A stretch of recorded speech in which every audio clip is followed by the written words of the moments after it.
Euroregione News. Quinto Festival Mondiale della Canzone Funebre. La manifestazione trae le sue origini da una storia antichissima, come raccontato orgogliosamente dal sindaco di Rivignano Teor, Mario Anzil, mentre il cantautore Rocco Burtone ci spiega le motivazioni.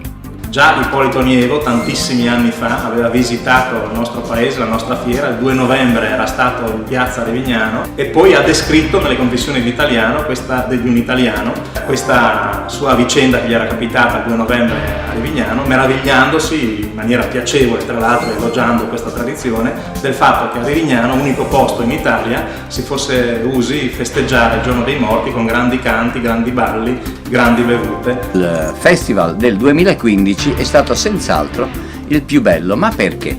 Perché abbiamo tolto quelle manette che poteva essere la gara.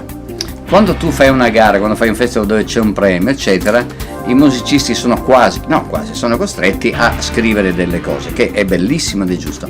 Noi invece ne abbiamo fatto una rassegna, senza togliere però la possibilità di scrivere per il festival. Infatti dei partecipanti che abbiamo ascoltato, alcuni avevano scritto appositamente per la serata.